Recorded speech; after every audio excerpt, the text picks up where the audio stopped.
Halo, selamat pagi, siang, dan malam bagi kita semua. Perkenalkan, nama saya Christian Nathaniel dengan NIM 221401136 dari kelas Kecerdasan Buatan Komc Stambuk 2022. Pada video kali ini saya ingin menjelaskan sedikit tentang agent program. Kita langsung masuk. Agent program. Pertama, kita mau bahas agent dulu. Dalam konteks kecerdasan buatan atau AI, agent adalah suatu entitas yang mampu bertindak secara mandiri untuk mencapai tujuan tertentu berdasarkan informasi yang diterima dari lingkungan sekitarnya. Agent ini bisa berupa perangkat lunak atau perangkat keras yang dirancang untuk memproses informasi, membuat keputusan, dan melakukan tindakan. Kita masuk ke agent program. Agent program adalah implementasi perangkat lunak yang menjalankan fungsi agent, yaitu memetakan persepsi yang diterima dari lingkungan menjadi suatu tindakan. Agent program mengandung logika dan algoritma yang memungkinkan agent membuat keputusan dan bertindak. Secara sederhana, agent program adalah otak dari agent yang mengontrol bagaimana agent berinteraksi dengan lingkungannya. Kita masuk ke komponen agent program. Yang pertama ada persepsi atau percept. Apa itu persepsi? Jadi persepsi di sini adalah suatu informasi atau data yang diterima agent dari lingkungan melalui sensor atau input. Ini bisa berupa apa saja, bisa gambar, bisa suara, bisa data dari sensor fisik kayak suhu atau posisi bendanya. Terus contohnya itu kita bisa kayak di pertemuan sebelumnya ada mesin robot pembersih. Robot pembersih ini adalah informasi yang diterima sensornya. Persepsi robot ini adalah informasi yang diterima dari sensornya seperti posisi tembok, debu di lantai, atau objek yang menghalangi jalannya. Sensor ini memberikan data tentang lingkungan di sekitar robot. Nah, persepsi ini sangat penting. Kenapa persepsi ini penting? Karena persepsi ini adalah dasar dari semua tindakan yang akan diambil agent. Tanpa menerima informasi dari lingkungan, agent tidak bisa memahami apa yang sedang terjadi dan tidak bisa mengambil keputusan.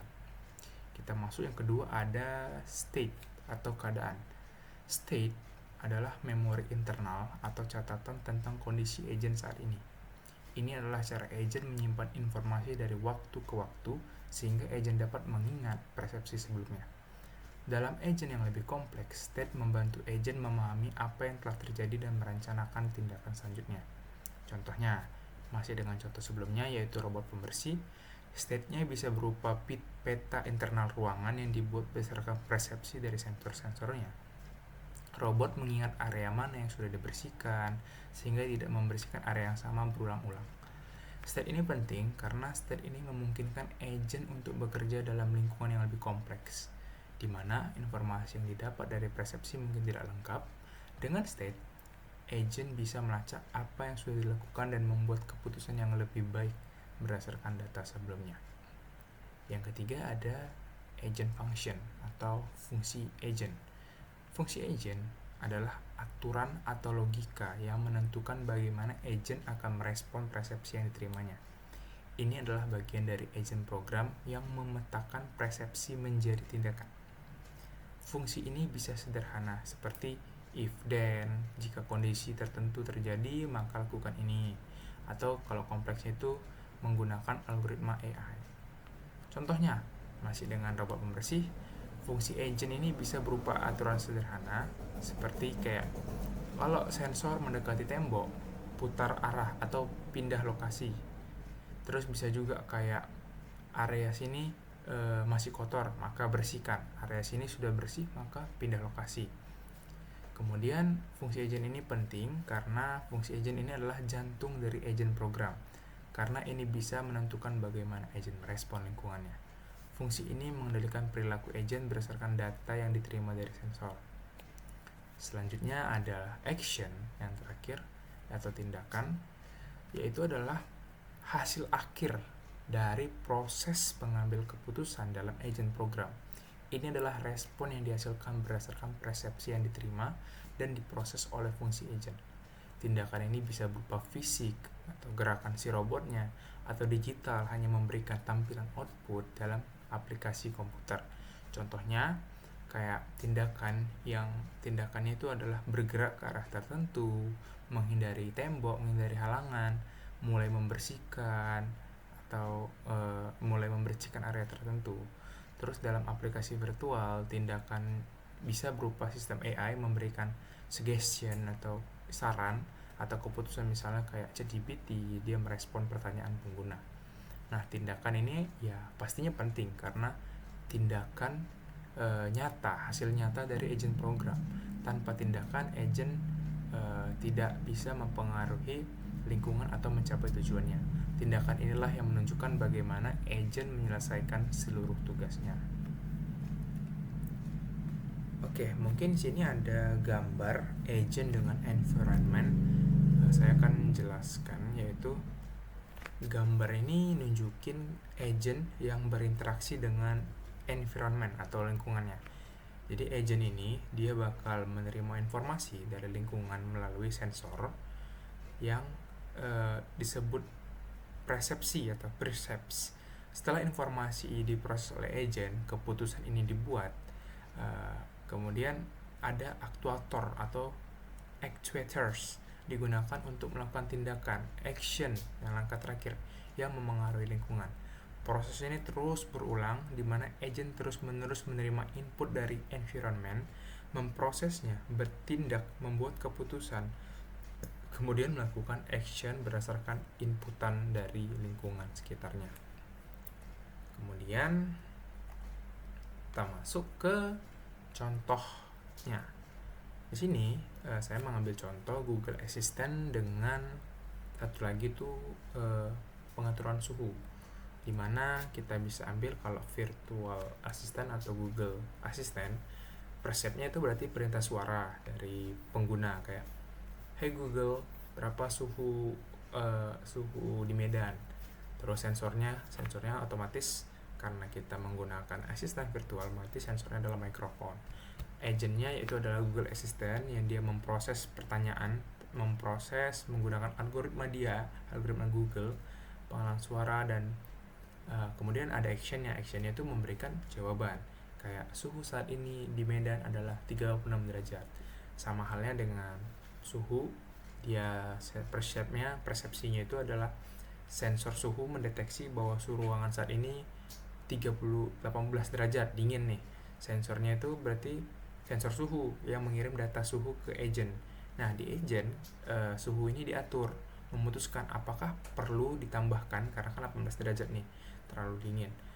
Terus dia apakah perlu dinaikkan suhunya, maka agent ini membuat keputusan yaitu menaikkan suhu. Kemudian terakhir actionnya, tindakannya adalah mengaktifkan menaikkan suhu yang berada di ruangan itu. Oke, selanjutnya kita akan bahas yaitu adalah klasifikasi agent. Ada simple reflex agent, yaitu tipe agent yang bertindak hanya berdasarkan aturan sederhana kayak jika X maka X, jika A maka A. Nah, agent ini cara kerjanya tuh kayak dia melihat input atau persepsi saat ini dan langsung memutuskan tindakan berdasarkan aturan yang sudah ditetapkan. Jika sebuah kondisinya sudah terpenuhi, maka akan langsung merespon sesuai aturan tersebut. Yang kedua ada model based reflex agent, bisa mempertimbangkan keadaan masa lalu melalui model dari lingkungan untuk membuat keputusan yang lebih baik. Nah, kalau ini cara kerjanya, dia nggak hanya bereaksi terhadap persepsi doang, tapi dia juga melihat model lingkungan dari informasi yang sudah diterima. Jadi modelnya ini akan membantu agent memahami lingkungan yang tidak sepenuhnya terlihat, sehingga dia bisa memprediksi apa yang mungkin terjadi selanjutnya. Kemudian ada goal based agent, tidak hanya bereaksi terhadap persepsi, tetapi mereka juga memiliki tujuan tertentu yang ingin dicapai.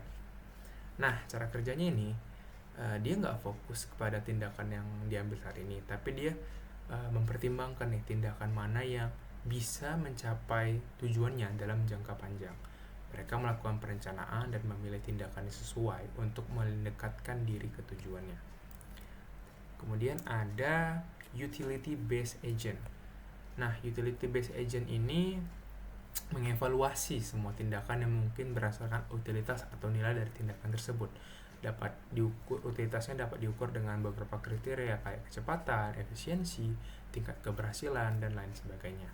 Terus nanti agent ini pilih nih mana tindakan yang memberikan hasil terbaik. Kayak misalnya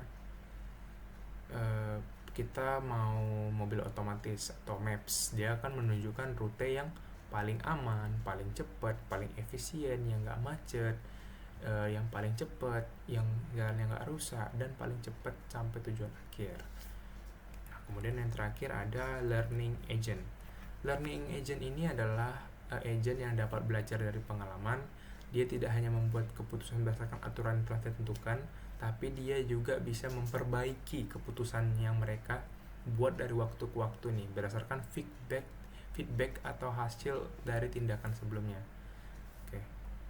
Mungkin untuk klasifikasi agent cukup. Kita lanjut ke lingkungan agent. Yang pertama ada observable versus partial. Observable berarti teramatis penuhnya, yaitu dalam lingkungannya teramatis penuhnya berarti agent dapat melihat semua informasi yang dibutuhkan untuk membuat keputusan yang tepat. Berbeda dengan partially observable, yaitu partial, sebagian teramati. Berarti lingkungan yang teramati hanya sebagian dan agent hanya bisa melihat sebagian informasi. Beberapa informasi mungkin sembunyi atau tidak lengkap, sehingga agent harus menebak atau memprediksi bagian yang lain dari situasi. Kemudian ada single agent versus multi agent. Single agent itu di lingkungan itu hanya ada satu agent yang bekerja dan membuat keputusan. Tidak ada agent lain yang perlu mempertimbangkan saat membuat keputusan. Berbeda dengan multi agent. Multi agent dia banyak agent atau lebih dari satu yang bekerja dan masing-masing harus memperhitungkan tindakan agent lain dalam membuat keputusan. Kemudian ada deterministic versus stochastic.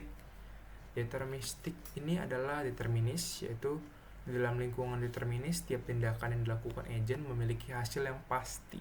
Tidak ada elemen kebetulan atau acak yang mempengaruhi hasil.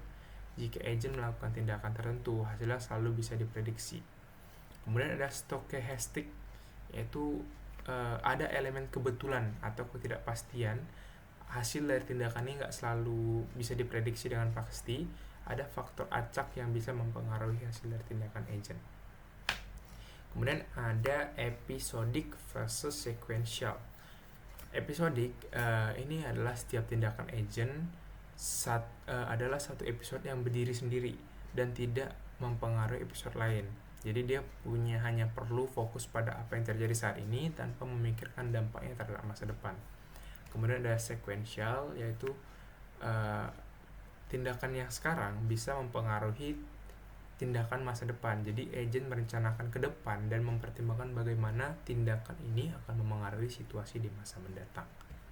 Kemudian yang kelima ada static versus dynamic. Static itu dia lingkungannya nggak berubah saat agent sedang membuat keputusan. Dia tetap.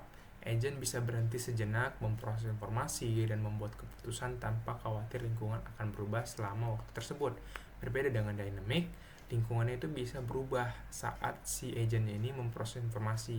Lingkungannya terus bergerak dan berubah, dan agent harus terus memperbarui informasinya dan bereaksi cepat membuat keputusan terhadap perubahan lingkungan.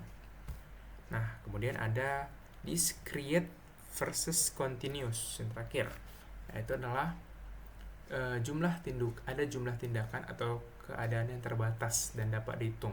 Setiap tindakan atau keadaan di lingkungan ini terpisah dan jelas sehingga agent dapat memproses dan merencanakan langkah dengan mudah.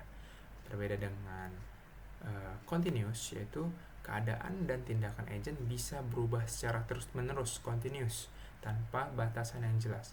Ini membuat lingkungan lebih sulit dianalisis karena tidak ada titik-titik yang tetap. Oke, mungkin pembahasannya sudah selesai. Mungkin kesimpulan yang bisa saya ambil adalah agent adalah kecerdasan buatan, adalah entitas yang mampu merespon lingkungannya dengan mengambil keputusan secara mandiri. Agent menerima informasi dari lingkungannya melalui sensor, diproses, terus diambil keputusan, baru ada tindakan yang diambilnya. Setiap agent dirancang untuk mencapai tujuan tertentu dengan menggunakan persepsi yang diperoleh dari lingkungan, baik itu informasi yang sepenuhnya terlihat atau yang tidak sebagian terlihat. Terus agent dapat bervariasi dari yang sangat sederhana seperti sistem pengatur suhu tadi hingga yang lebih kompleks seperti asisten virtual berbasis AI. Lingkungan di mana agent beroperasi bisa diklasifikasikan berdasarkan beberapa faktor. Kayak tadi ada deterministik, stochastic, terus episodik atau sequential, terus apakah itu mempengaruhi di masa depan atau tidak. Kemudian berdasarkan kompleksitasnya, agent dapat dibedakan menjadi simple reflex agent sama hingga learning agents. Contoh penerapan nyata agent yang termasuk pengatur suhu otomatis, mengaktifkan dan menonaktifkan sistem pemanas berdasarkan suhu yang terdeteksi, dan asisten virtual Google Assistant yang merespon perintah suara untuk membantu pengguna dalam aktivitas sehari-hari. Mungkin cukup sekian untuk penjelasan agent program dari saya. Bila ada salah kata dan kurang jelas mohon dimaafkan. Sekian dari saya, terima kasih.